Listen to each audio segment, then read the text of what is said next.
Okay, what's up, everybody? Good morning. Welcome to a Friday edition of Morning Scone presented by Brock Banners Orthopedic Clinic. Hudco Roofing, HudcoRoofing.com. Got an issue? Give us a shout. 364-1007, 364-1007.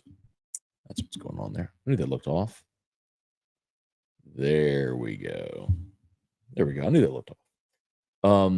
Restored Motions, restoredmotions.com, and ProCharge EV, ProChargeEV.com. Okay, y'all. LSU drops game one at Arkansas 7-4 last night. So there's two ways to approach this conversation. The first part is what I told you, LSU was effectively conceding game one, and so they lost. So if you were conceding game one and you lost, then you can't be upset because you were conceding game one. You went into this weekend saying, we don't think we can beat Hagen Smith, so let's keep Holman and Jump on their regular days, and try to win the series that way. Win game two behind Luke Holman, and then have Gage jump on the bump, to win your rubber match, and that gave LSU the best odds, percentage-wise, of winning the series. So that's one way of looking at it. So you could be super mad today if they lost, but I mean, this is what we said they were trying to do. You were conceding game one, so they lost game one. The other side of it is I'm a little ticked because this is why you don't pitch off, because of what happened last night. It's why you don't pitch off. It's why you don't concede a game, because in baseball, things happen. And when you've got guys like Tommy White and Hayden Travinski in the lineup, you're a bloop and a blast away from getting through. And you had a great outing against LeBaron Johnson from Texas, where you had a great approach. You got him out of the game early, and you beat that team. Hagen Smith went 6 innings, allowed 2 runs on 5 hits. He struck out 10, didn't walk anybody. He's awesome. But you ran up his pitch count to 97, and he was out of the game after 6 innings. And you scored 2 runs off of him. And you ended up with 4 runs for the day. And I think it's easy to say that Luke Holman could have matched that. Instead, Coleman went out there and gave you 2 1/3. Ulloa came in and gave up a couple of runs. Lohr came in, and then Little and Cam Johnson walked in a run. And then you went to Gavin Guidry, who gave up a 3-run homer, and that ended the game. And then, for all intents and purposes, then Will Helmers finished it all for you. But that's the annoying thing. That's the frustrating thing, is you decided to piecemeal it together, and you had a chance to win that game. But because you decided to pitch off, you put yourself at a disadvantage, and your offense did enough. It wasn't great, but your offense put up 4 runs on 9 hits.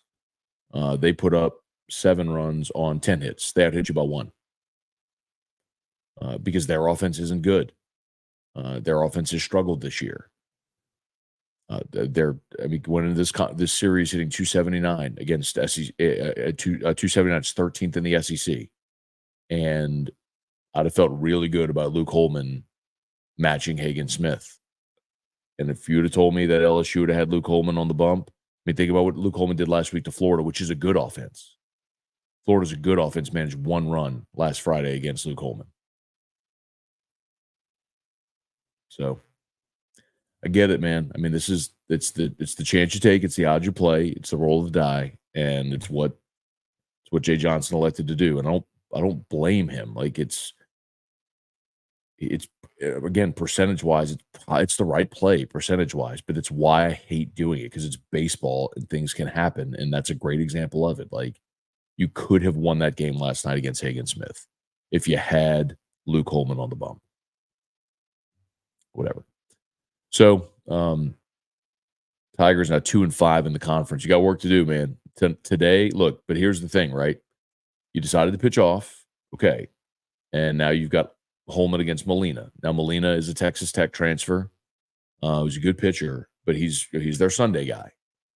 But it's your best against their number 3. So you need to go win this game. Like this is one that I'll tell you, man. This is the one you got to go get, because the reason you did what you did yesterday was because of this game.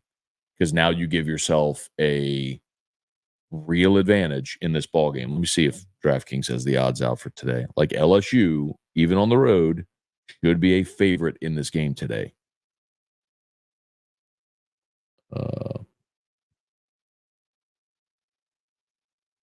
Yeah, LSU's minus 130. Like LSU is a road favorite against the number 1 team in the country. Like you should win this game today.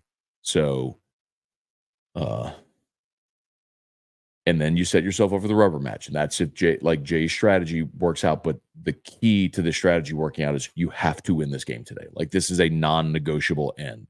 Like because if you go out and you lose this game today, then pitching off was for naught. You basically told your team, well, I don't think we can beat that guy, and then you go lose the series anyway. Like you fumble it if you lose this game. So you have got to go win this game today and give yourself a chance to win the series on Saturday with Gage jump on the mound. So blah.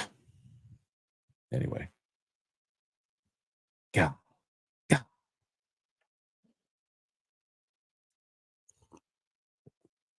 When White and Travinsky homer to go up 2-1 on Hagen Smith, I'm just sitting there going, you have the lead on Hagen Smith. And they bring in Ulloa, and Ulloa gives up the homer.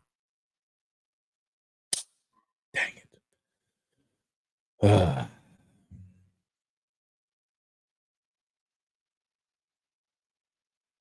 And then look, and even still after that, Stovall hits the sinking liner and right. They score to go up 3-2. And you're still in a ball game. And then I, for the life of me, cannot understand why he brought in Cam Johnson in that spot.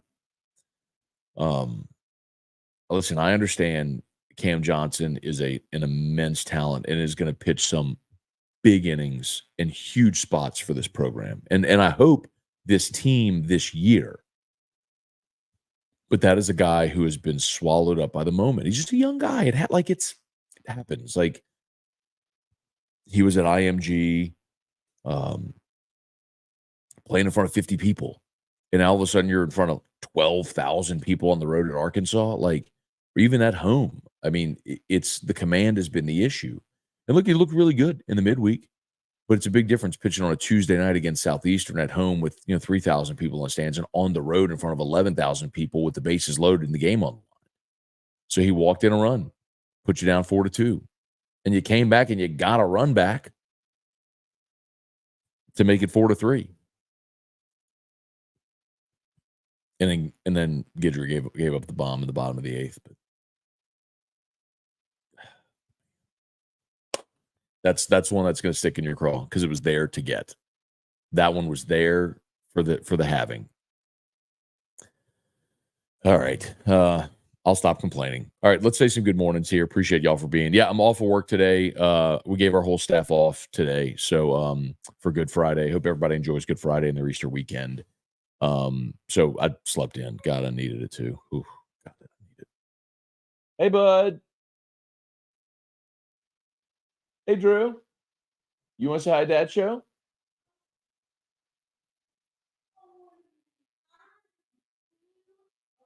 Maybe later. Okay. Von Bluesman, good morning. Kelly Gross, good morning. Apollo Balboa, what's going on? Matt, what is it with LSU and SEC opponents? What do you mean? Cliff Nelson, good morning. Wendell Norman, Woodoo. Blake Estes, good morning.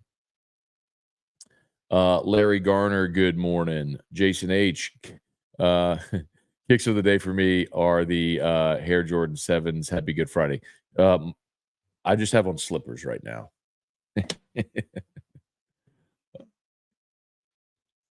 Do they have Air Jordan slippers? That'd be awesome. I know they have slides. Wendell Norman, what up? Kip Kippers, why do we not use better relief pitching where we're ahead SMH? Kip, I'll kind of disagree with you there. when they went up 2-1 and they went to Ulloa, I think Ulloa's been a really good stopper for you. Um, I I guess you could have gone, um if you had gone Ackenhausen or Herring, those might have been better options, but I think having started Coleman, they were trying to go lefty-righty, which is why they brought in Ulloa. So I don't think that's what they were doing at all. I mean, because they went Coleman, Ulloa, lower, little. So Johnson, so they went lefty, righty, lefty, righty, lefty, righty. I mean, he went. I mean, it's very clear that's what he was doing. Um, Bubba Smith, what's going on? Strong side, good morning. 19 strikeouts, 9 walks, won't win many games. The walks are the problem. I mean, you allowed as many walks as you did hits. So, I mean, that's an Arkansas offense that's struggled this year. I mean, that's no secret. And you gave them 9 base runners. But again, it goes back to my point. Like that game was there to be had. It was there for the taking. And you pitched off. You pitched off and you lost. So it's again, that was your strategy. Like your strategy was, hey, look, we're gonna hold Holman and jump for games 2 and 3 and try to win the series that way. Okay. Like that. Now you better go win today. Like losing that game was no surprise because you pitched off. So you're gonna pitch off. Okay. Better go win today. It's just really frustrating. Like if Hagen Smith had gone 8 1/3 or 7 2/3 of 2-hit shutout ball, right? Then you go, okay, well, that's why you pitch off, right? Because you weren't getting through to that guy and you had no shot and you would have wasted Holman. You got him out of the game in the 6th inning. You scored 2 runs against him. He struck out 10. He's great. He's an amazing pitcher. Like he's the best pitcher in college baseball, in my opinion. But he left the game. He left in a 3-2 ball game. I mean, it was there. And had Luke Holman been pitching, you might have been up 2-0. Anyway, Connor O'Neill, hate to say it, feels like JJ cost us an opportunity to steal one last night. He did. Like it's no hate to say it. He did. Like he chose to pitch off, and that cost you the opportunity to win that game last night. But again, I disagree with JJ's decision regarding pitching. Didn't like using Skeens against Tulane last year either. Yeah, I mean, y'all know how I felt about that. But whatever. It worked last year. I mean, it worked out clearly. But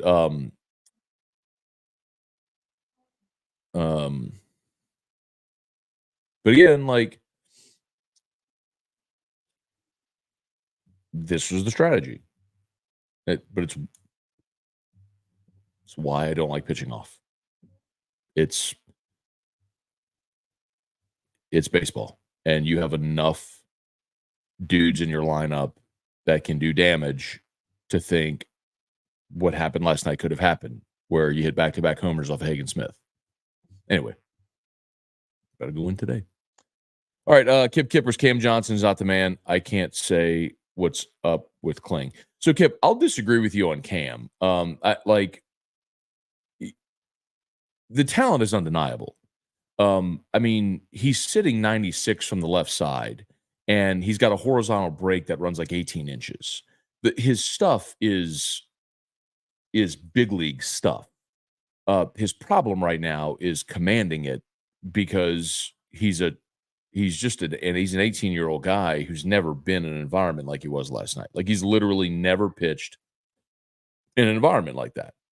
On the road again with 11,000 people in the stands, in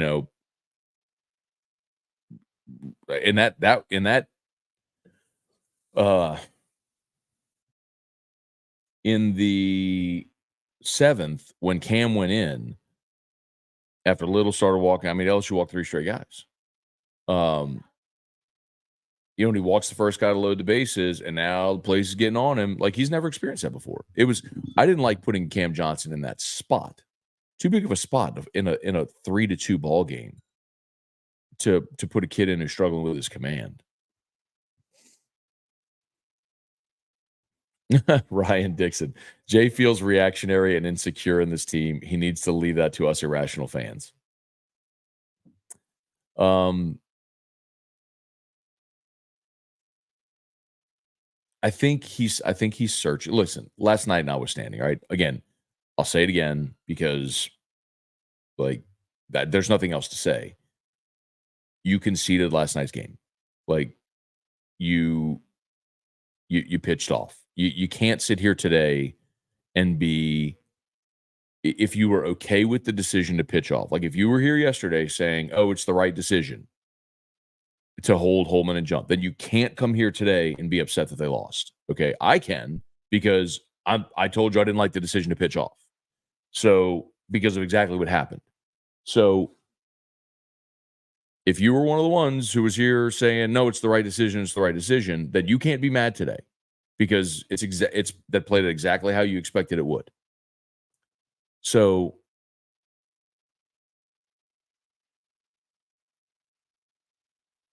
let's see. Let's see if they can win today.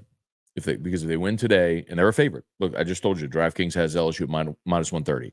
Like LSU should win the baseball game today behind Luke Holman. And if they go on the road, they win this game, then it sets up exactly how Jay had set it up to you drop game one to Hagen Smith. You're going to win game two behind Luke Holman. Now you got Gage jumping the rubber match on Saturday, which gives you the best chance to win the series. Okay, awesome.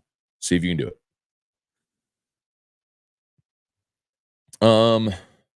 But what I'll say to that point, Ryan, though, is Jay is searching, man. There's no doubt. Like Ethan Fry at the top of the lineup, like he's trying to force that. And Ethan Fry last night in your leadoff spot, 0 for 4, 3 strikeouts.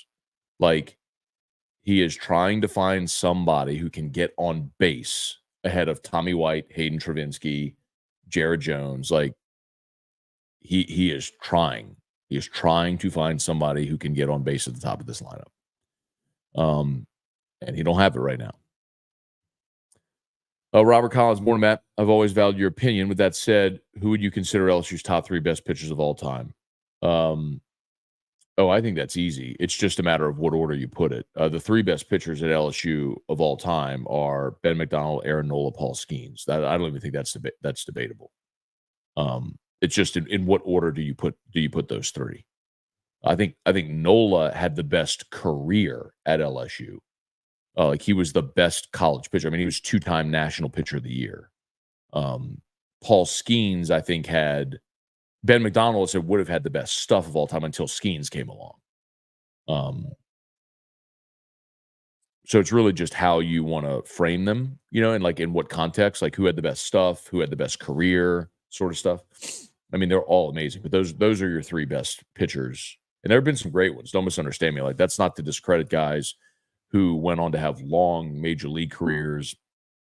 I mean, you could talk about Curtis Laskanik, you could talk about Mike Sorotka, you could talk about Paul Bird, Chad Auger, my goodness, Brian Tallett, Kevin Gosman. I mean, there's gobs and gobs and gobs of dudes that have come through this program that are awesome.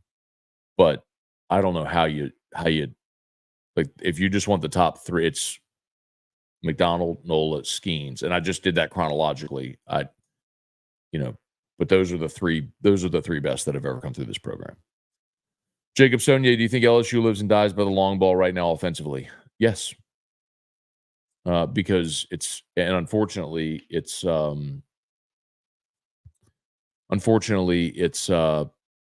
lot of solo homers because guys don't get on base.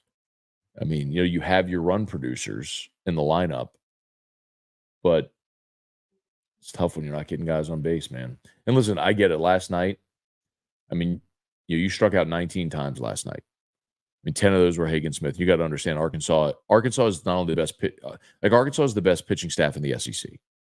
And I could certainly hear an argument that they're the best pitching staff in the country.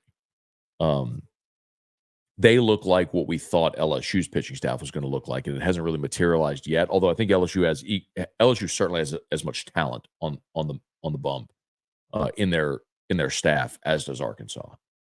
Like just arms and talent and depth.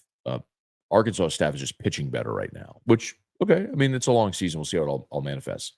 But I mean you struck out 19 times last night against a really good staff. But when you have the opportunities to score. And typically in a game against a really good pitcher, you'll have two, maybe three rallies in a game. I mean, it's like if you watch Major League Baseball, it's typically what you see, where everybody has big league pitching, right? So it's usually like two, maybe three opportunities in the game to really put together a rally. So when you get the opportunity and you get that double in the gap, you need two men on, right? You need to put up a crooked number. That's been the challenge. Hey, Dad, good morning. Y'all do me a favor. Please smash that like button if you would. If you're on YouTube, subscribe up to the channel. Facebook, like the Matt Moscona page, share the post. We appreciate you for being there. Shane Danos, it's Jamie and Shane from Iowa. Big news. We're pregnant. Hopefully, future LSU baseball player. Awesome, Shane. Congratulations, man. That's great news. Cheers to you and Jamie. Hope y'all enjoy the time, man. The growing family, a growing morning Scone family as well. Cheers to you. There you go. We'll get you one of these, Shane. Congratulations, man. By the way, hat tip to my buddy Stephen Miller, who pointed out that the 6-year anniversary of Morning Scone was this past Wednesday. So I've added it to my phone now that I have the Morning Scone anniversary. It was March 27th of 2018 was the first ever Morning Scone. So here we are. 6 years and 2 days later. Austin Kidder. Tigers put up a good fight against Hagen. It was a one-run game. We had Guidry pitching. They just hit a bomb. Brett Guidry, Herb Jones Defensive Player of the Year. How about the Pels last night? Pels beat Milwaukee. Nice bounce back for New Orleans after the disappointing loss against OKC. And the really disappointing part about the OKC loss is, man, you get down 20, you rally back, you have the lead, you look like you're going to win the game. You're in control in the final 2 minutes, and then you just fell apart. Like you didn't score in the final 3 minutes of the game. So you let that one get away from you. But a nice win for New Orleans as they push toward 50 wins, trying to become the first Pelicans team to win 50 games. The first New Orleans team to win 50 games since the 07-08 Hornets, if you remember that great team, which won 56 games in the regular season. Chris Paul, David West, Tyson Chandler, the Crescent City Connection. Really fun team, man. So Pels right now are at 45 wins. So they're 45 and 28. So see if they can get to 5 more wins. They got Boston, Phoenix, Orlando, San Antonio, Phoenix, Portland, Sacramento, Golden State, and the Lakers. So 9 to go. See if they can find a way to scratch them out. Okay. David Tolson, still hopeful we can take the next 2 games at Arkansas. Looking forward to some women's basketball. Have a great Easter weekend. Same to you too, David. Yeah, man, look, again, like I know I'm salty this morning, but I'm salty because look, again, if we were sitting here today and Hagen Smith had gone 7 2/3 of shutout baseball, of 2-hit shutout baseball, then I'd go, okay, Jay was right. That's why you pitch off. But you got Hagen Smith out of the game in the 6th inning. And you went back-to-back on him. You had a 2-1 lead in the game. I mean, even when he exited, it was a 3-2 ball game. I mean, and you scored 2 more runs after that, but you walked in a run and gave up a 3-run homer. That's why I'm salty. But, again, if I had not seen a single pitch of that game and just saw the final score, I'd go, okay, well, that's all right. Here's your strategy. It's hat tip, move on. This is the one you got to go get. The problem is I watched the game. You had a chance to win it. Ball, y'all, good morning. Terry Column Foray, good morning. Blown coverage. Of the Saints can invest in a true Thunderfoot. Seems like we need it with the new kickoff. What do you mean? Like, because here's the thing, blown coverage. You don't want touchbacks because the touchback now comes out to the 30. So you don't want a touchback. You want to go cover kicks and tackle them inside the 30 because a touchback, there's no fair catches anymore.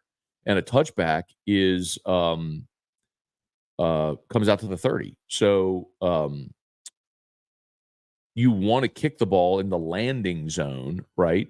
And give your coverage unit a chance to make a tackle inside the 30. So I don't want someone to kick the ball at the end zone or into the end zone. Murder Giraffe, good morning. Stephen Young, good morning.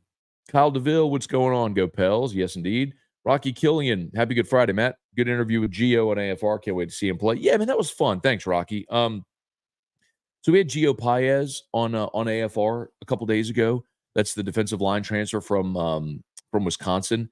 And I think you look at I'm guilty of this certainly. Looked at his stats and said, "Oh, rotational player." Well, talking to him, no, I mean he's 6'3", 310, and he was just playing 3-4 end in a 3-4 defense. And in a 3-4, your ends are basically just eating up double teams to free up the linebackers to make plays. And so his point was, no, look, I wasn't even considering a place with a 3 down front. Like I wanted to go to a 4 down front where I can kick inside and go make plays. Because he said, I got 1 year left of college football. It's my time. It's now or never. So he's looking at coming in here to be a playmaker, not just someone that's coming to add depth and eat up blocks. So I loved it, man. I thought he was great. I love talking to him. Bryce Boudreaux, good morning. Big fights this weekend. Titan Combat Championship live from the Texas Club. Yes, sir.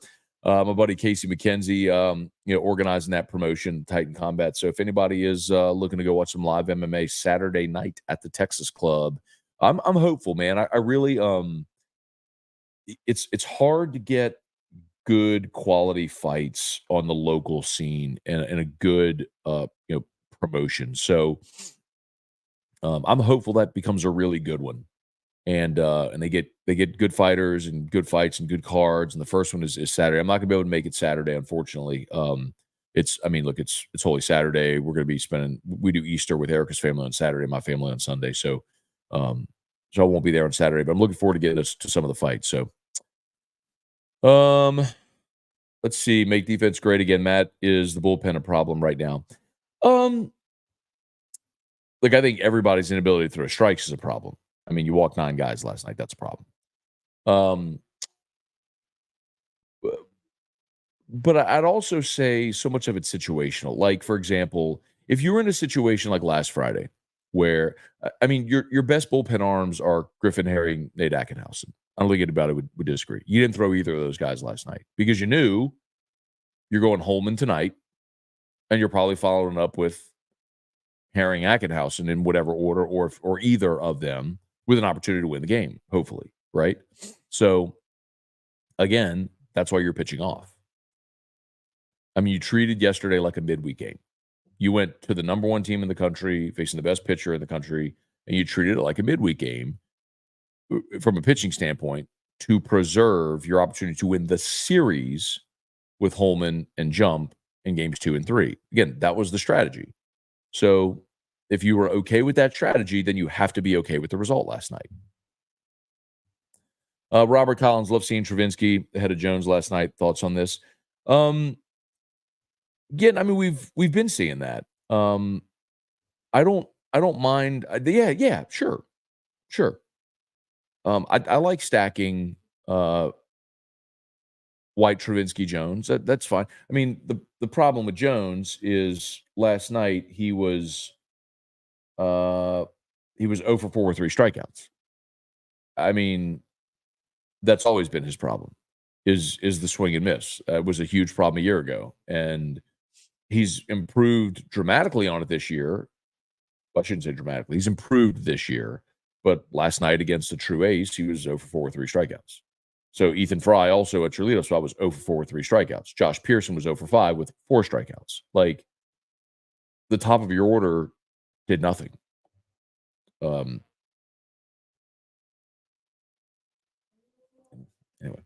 I mean, Bingham got 2 hits last night. Doubled. Milam got a knock.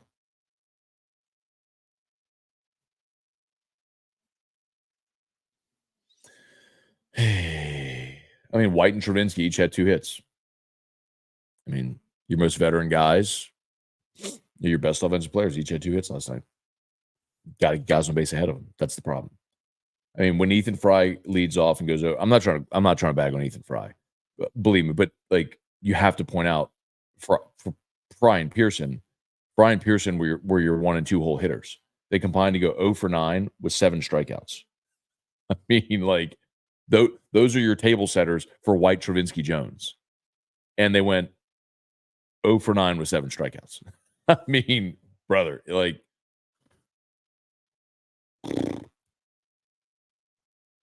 Kevin Banta, haven't watched in a while. New setup, I see. I think the odds are in our favor today and tomorrow. Thoughts? Yeah, Kevin, I don't know. Maybe you just joined. Thanks for jumping aboard, though, by the way. And yes, new setup. Bought the streaming software, mic, audio board, new streaming laptop, camera, all that stuff. So it sends one stream out to all the different platforms. But yeah, Kevin, we've been talking about that. Yeah, so that was the strategy, right? I mean, they pitched off yesterday to save Holman jump for games 2 and 3 to give yourself an advantage. And LSU is at DraftKings a betting favorite today. They're minus 130. So yes, this was the strategy.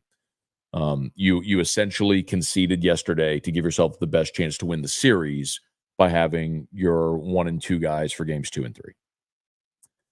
Sean Deschatel, Alabama Clemson advance. Blog games last night, pretty good though. Chris McKinney, Scone, what are your thoughts on Guidry? Seems like teams are seeing him well this year. I mean, look, Guidry is like Guidry snaps off his slider, and when he's got it going, it is a tough pitch for anybody to hit. When he hangs it, he gives up homers like he did last night. But I think Guidry's got plenty of good stuff. He came in at a huge spot last week against Florida in game 2 with 2 outs and got the strikeout out of the bullpen. I wonder if Guidry's just not a guy that they're going to look to extend. You know, maybe that's the role that evolves. Jerry DeLucky, what up, Jerry? Good morning, man. Feels like it's been a while, Jerry. Hope you're doing good. Yeah, happy Good Friday to you as well. Jordan Haddad, he handled it well. It was already 1-0. Walked one, struck one out in a big way. Him Johnson. Oh, you're talking about Cam Johnson, yeah. Lisa Reese, beyond frustrating to watch a coach play to lose. How does playing like this affect teams' mentality? They should go in every game believing they can beat anyone. Made me sick watching that. I'm with you. Like, and I'm the guy that's usually the level head that says play the percentages. Right? Like, you're not going to win every game, and understand the situation, and you got a long season, and every game counts the same, and find a way to win the series and not a game. I believe, but it is. And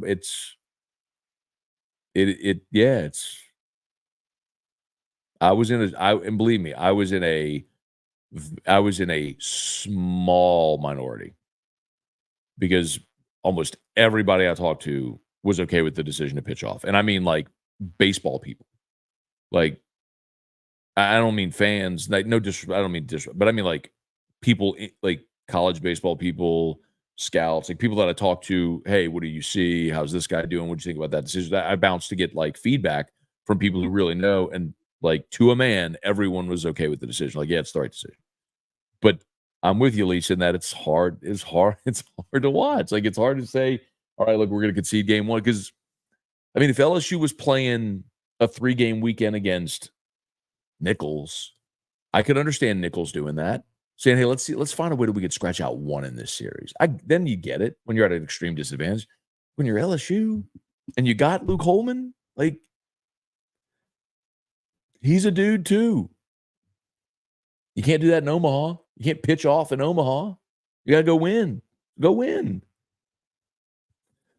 Thomas Primo, good morning from Nashville. Thomas Spencer, Matt, happy Good Friday to you as well. Have a blessed Easter. Thank you, Thomas. Same to you, man. Troy D, Matt, our bats need to wake up in a big way.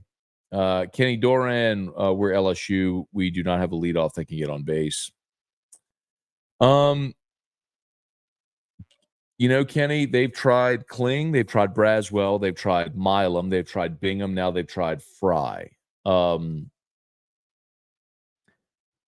I think the next one they'll try is Ashton Larson. The 2 young guys that Jay very clearly thinks highly of are Fry and Larson. I mean, it's just obvious, right? I mean, he thinks Fry is a big bat. He's trying to get him in the lineup. I mean, Fry struck out 3 times the other night. He struck out 4 times or 3 times last night. Or maybe he was 0 for 4. Hang on. Fry against Southeastern he did strike out 3 times. Yeah, he was 0 for 4. No, I'm sorry. He struck out once. He was 0 for 4 with a strikeout. That's what it was. Last night he was 0 for 4 with 3 strikeouts. Yeah. So the last 2 games, your leadoff guy's 0 for 8 with 4 strikeouts.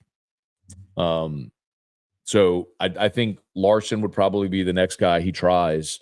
But the question is, do you put Larson in the field or you DH Larson? Because keep in mind, if you DH Fry or Larson, Travinski has to catch. So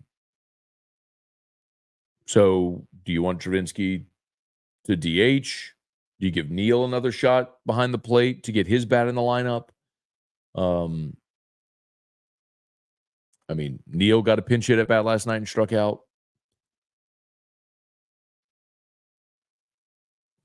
Jay's fighting it right now. I mean, you can tell he is searching for answers offensively right now. He's trying to find the guys on this team that can produce, and consistently you can count on White and Travinski, and that's about it. So it's not to say other guys haven't produced and won't. They will, but consistently. Those are the guys that are consistently producing for you. You need somebody to get on base ahead of them. Like that's why you keep hitting solo homers, because the top of your lineup can't get on base for your run producers. Murder Giraffe, how much you think Brad Bohannon won from betting on Arkansas last night? Brad, for those that don't know, Brad Bohannon is the former Alabama coach that got fired for betting against, or giving the info to bet against his team whenever he scratched Holman against LSU last year. Cortland Jacob, Connor, you have to be able to acknowledge LSU wasn't going to score enough runs to win, and pitching Holman on short rest in a game where you weren't going to give run support. But Cortland, the problem is they did give run support, and Hagen Smith was pitching on short rest too. You weren't in a disadvantaged situation. It was Holman. It would have been Holman Smith both on the same rest, and you did score enough. Like, you had a lead on Hagen Smith. You had a 2-1 lead, and then your bullpen promptly gave it up in the next inning. So that's the problem, Cortland. I mean, you got him out of there in the 6th inning. Joseph Lee, Jay's overthinking the strategy between batting order and pitching. Is it thinking or is it overthinking? I don't know. Stevie Moranta, morning. Was in the blender last night. You catch the Pels game, great win. I did, Stevie. I had the Pels on and LSU baseball last night, so was watching both. Great to see him win, man. Good night for Herb. It was awesome. I mean, Z had a good night as well, which is great. But their ability, their ability to bounce back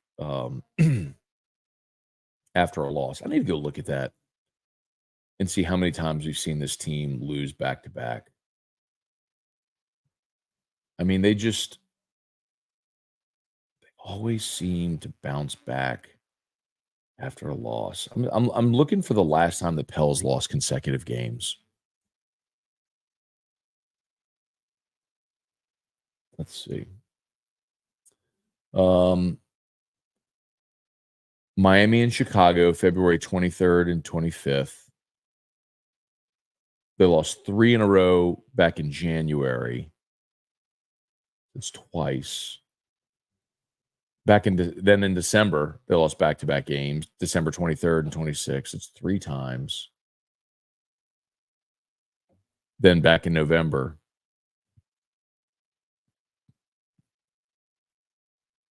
And they had that awful losing streak at the beginning of the season where they lost 5 in a row. But, I mean, they have been a really resilient team, y'all. Like, they're pretty good after a loss. Clayton Knight, can't believe the announcers didn't. What was a backwards K was? Didn't know what a backwards K was for? I missed that, Clayton. I was definitely not listening. I was watching. I was definitely not listening to the game. Joel Cunningham, 11 walks, 10 hits against an average hitting team. Safe to say preseason hype on our staff was hot air. Cortland Jacob, your chances of winning either the next 2 are significantly higher offensively. Now you have pitchers to win it. Cortland, there's no doubt, Cortland. Like, it was the strategy. I said this a million times. It was Jay's strategy. Percentage-wise, it's probably the right play. Yes, I understand that, and I agree. Like percentage wise, it's the right play. Baseball people would tell you, yeah, it sucks to watch your team concede a game, which is what they did. When you pitch off, you're basically saying we don't think our best can beat their best, so let's give ourselves the best opportunity to win the series instead of best opportunity to win this game.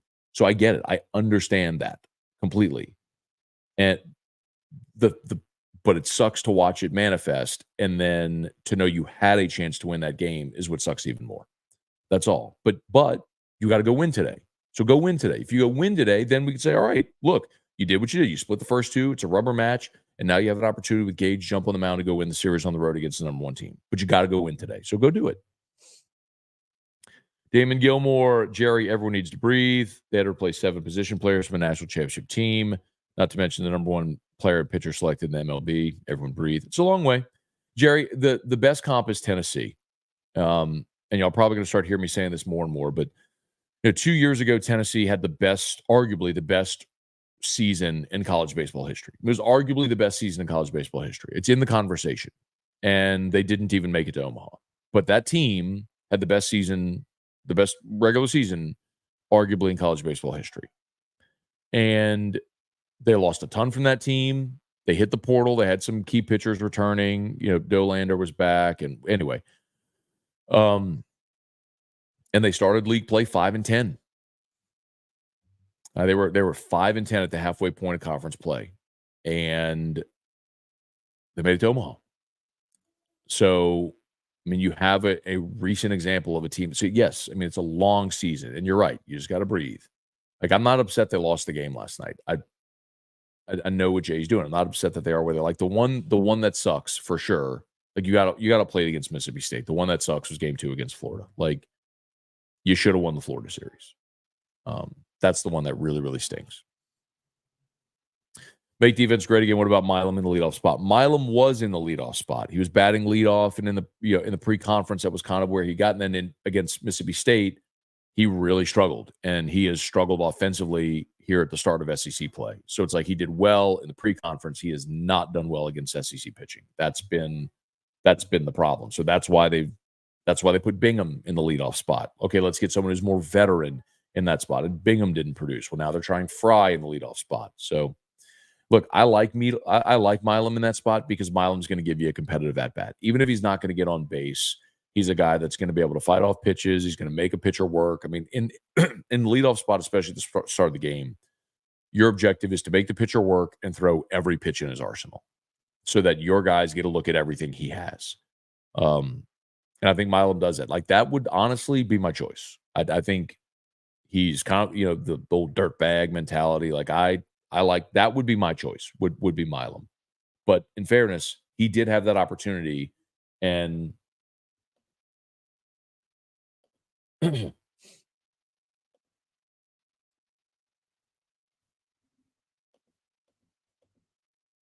on.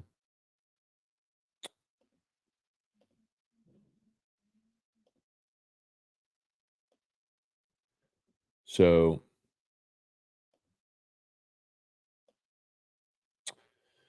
Milam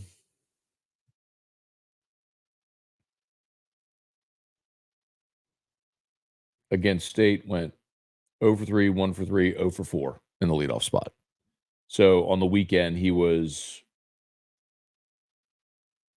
1 for 10 on the weekend against Mississippi State. And then against Florida, he went 0 for 4, 1 for 4. He didn't. That's right. He didn't play the first game and went 0 for 4, 1 for 4. So he went 1 for 8. So coming into this weekend, he was it 2 for 18 in league play. So, and then they moved in the bottom of the order, and he went 3 for 4 against Southeastern. And then last night in the bottom of the order, he was 1 for 4. Sorry, I'm trying to toggle on all these things.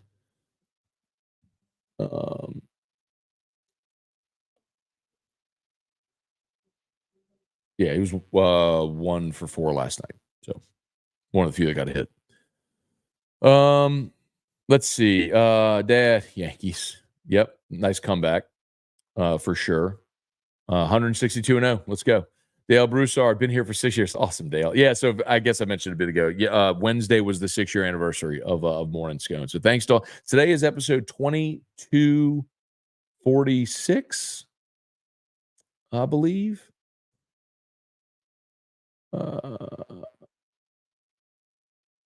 So yeah, man. To all those who have been here and continue to be here, thank you. Please, if you would, smash the like button, subscribe up to the channel.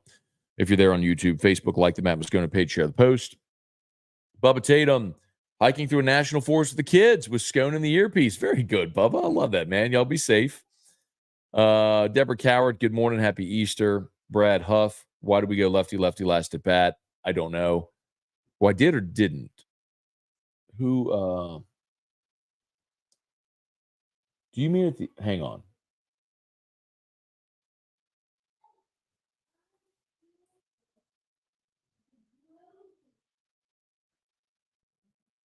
Oh, with Pearson? Oh. Who else? I don't know who else they would have had on the bench at that point. Like who would you have gotten off the bench? Milazzo was already in at that point. Because you pinch ran for Travinsky. Neal was already in at that point. Larson. Who would you? I mean, who would you have gotten off the bench? I mean, I'm going through in my head real quick. Like, who was that? Brad. I mean, Brad, who would you have gotten off the bench? I don't even know. I'm trying to think of who even would have been available at that point. I mean, you had, my goodness, you brought in Neal came in, Brown came in, Larson, Milazzo. I mean, I don't know who else. Like, God, who would have even been available? I mean, I hear you, but if you're going to take Pearson out, like, who you gonna put in? Joel Cunningham, Jones had an RBI, ripped to left field. You're still right. That swing and miss is too much. Yeah, I mean, look, the hit he had last night was good to see. Like, it's good to see when he's going to be patient and, you know, and willing to go the other way. And he's got the power to leave the yard the opposite field. I mean, he hit one to the power alley in right center last weekend. So, yeah, man. I mean, there's no doubt he can, but the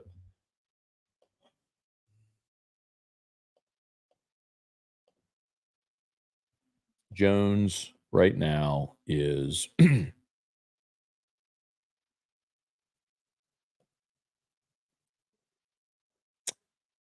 Jones has 25 strikeouts, which is the most on the team, in 25 strikeouts and 87 at bats.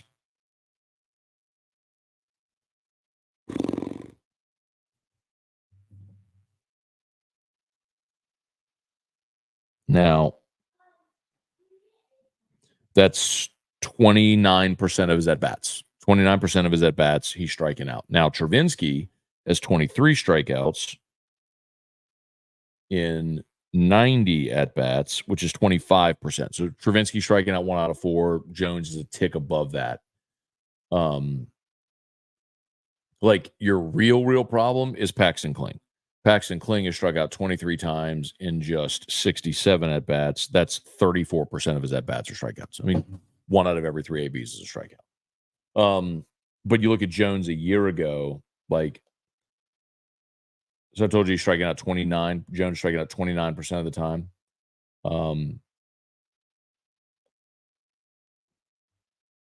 Last year, Jones, let's see.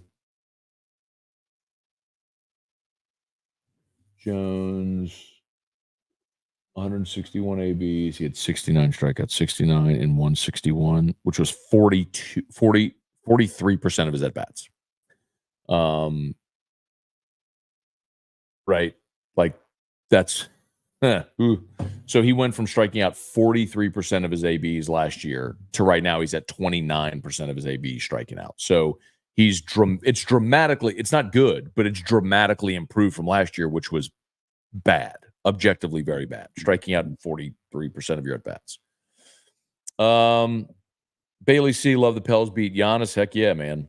Ray Langlois, happy Good Friday. Jude Sansing, I mentally prepared myself for not hosting regional supers. Nah, Jude, they'll be fine, man. I'm not there. Again, like, this is the thing that when it's hard to see the forest for the trees. You got to pull back to the 10,000 foot view and remember what the conversation was before the season. The first 5 weeks of league play were brutal, and then it gets, the second half is easier. You can go on a run. So you're going to go through the grind right now. You got to get through it. Hopefully put yourself, I said, look, I was hopeful they could be at like 6-9 in conference play at the halfway point. If you get there, you go on a run the rest of the way. Maybe you get to 17 league wins. You get to 17 and 13. You're definitely hosting a regional, and you're in the mix for supers, for a national seed. You're in the mix. Not a lock, but it could happen. So Clayton Knight, do we need a new hitting coach or something? That would be your head coach. Triple D 225. My wife and I try to guess the lineup for each game. He's tinkering, man. James McKinney, what's going on? It's different when you don't have Dylan Cruz and Trey Morgan, and like guys, you're just riding into the lineup every single day, right? James McKinney, what's up? Buddy Romero, LSU will be fine. Saw a little growth last night. Everyone should stay calm. It was good to see the mustache of Bash go yard on a big league pitcher. Travinsky's development this year has been awesome to see. I mean, he's a fifth-year college player. He's had a bajillion at-bats. He should be mature like this, and he is, and it's cool to see. Joseph Lee, we treat every game like a playoff game. Not. You did drop a not joke, which is tough to respect. But yeah.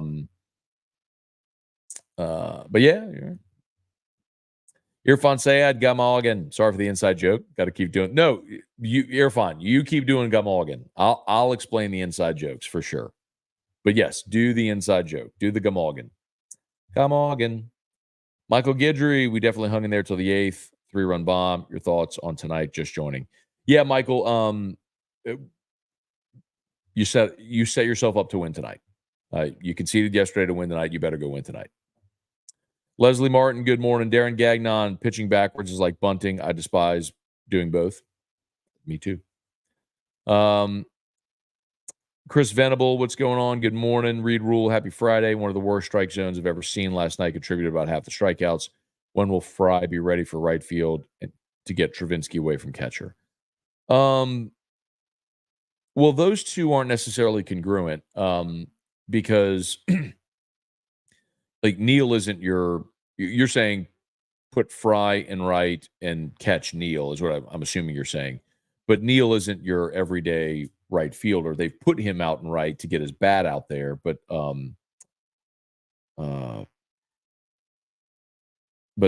Pearson started in right last night. So and if you're going to put Fry in right, then you move Pearson to second. That means Milam goes to the bench, and I'm not sure I love that either. So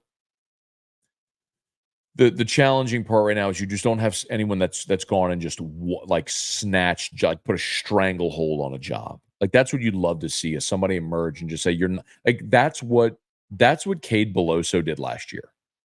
Cade Beloso was like he'd get a pinch hit AB here or there. They'd play him in the midweek, and then it was like you look up and you realize that dude's batting 500. Like you're giving him opportunities, he keeps hitting the ball. And so it's like, all right, let's start him in the weekend. And he goes 3 for in the SEC, he goes 3 for 4. And then it got to the point where it's like, you cannot justify taking him out of your lineup. Like Cade Beloso went out last year. He wasn't in like your everyday lineup to start the season, but he put a stranglehold on a job. It's like, you can't justify taking that guy out of your lineup. And so he was there every day. That's what you need this year. You need somebody, and Jay is giving everybody chances. He's giving Milam chances and Pearson chances and Neal chances and Fry chances, and Larson is now getting chances. Like he's giving people opportunities. He just doesn't have guys that are stepping up right now and making the most of them. Leslie Martin, what's going on? Oh, sorry, I read that one. Sorry. Abner Neal, what's going on? Oh, we're almost done.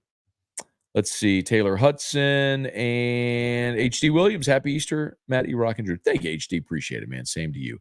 Okay, y'all, we might be just about done. Unless anybody's got anything else, as always, shout out to Brock, the Baton Rouge Orthopedic Clinic. They're the best. If you need an orthopedist, you go to Brock. Locations all over the greater Baton Rouge area. Brock is just the best. If you need an orthopedist, you go to the absolute best. You go to Brock. After hours clinic, open nights and weekends as well. So as an alternative to the ER, if you find yourself in need of orthopedic care in a pinch, Brock is there for you. And of course, if you have roof issues, give us a shout, 364-1007, 364-1007. We'll answer your call even today on Good Friday, 364-1007. Okay, y'all have an awesome day. Happy Good Friday. And we'll see you in the morning. Peace.